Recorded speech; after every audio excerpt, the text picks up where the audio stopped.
आज मैं जा रही थी कहीं बाहर, तो इसलिए मैं सबसे पहले यहाँ पे रेडी हो गई थी और यहाँ पे लास्ट में मैं पहन रही थी ईयरिंग्स मैं क्या है ना ऐसे खोल देती हूँ, जब कहीं जाना होता है ना तो फिर से मैं पहन लेती हूँ। तो यहाँ पे मैं बिल्कुल से रेडी हो गई थी और अभी आ गई थी किचन में रेडी हो करके रोटी बना रही थी, क्योंकि पापा आज घर पे थे। तो मेरा था कि एक बार पापा को लंच करा दूँ, इसके बाद मुझे जाना था बाहर। आपको पता होगा मैं हमेशा एक आंटी के घर पे जाती हूँ ना, वहाँ पे दीदी भी आई हुई है, तो उनसे मुझे मिलने जाना था। तो यहाँ घर का जो भी काम वगैरह है मैं वो सब निपटा दे रही थी। पापा का फिर पार्टी है तो रात में उनको डिनर नहीं करना है।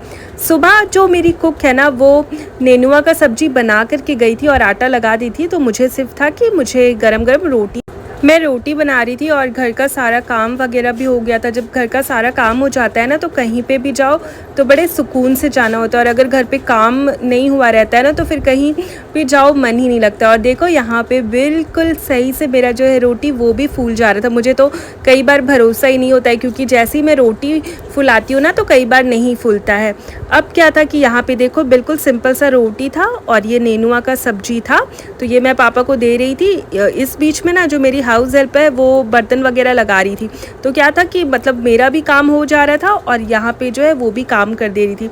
इसके बाद मैं निकल रही थी और बारिश का वेदर हो चुका था, तो मैंने दोनों लिफ्ट बुला लिया था और देखो तो एक ही टाइम पे दोनों लिफ्ट आ गया। फिर मैं निकल गई थी और देखो ना घर के बाहर थोड़ा सा पानी सा जमा हो गया है, और बाकी अब मैं पहुंच गई हूँ वहाँ पे।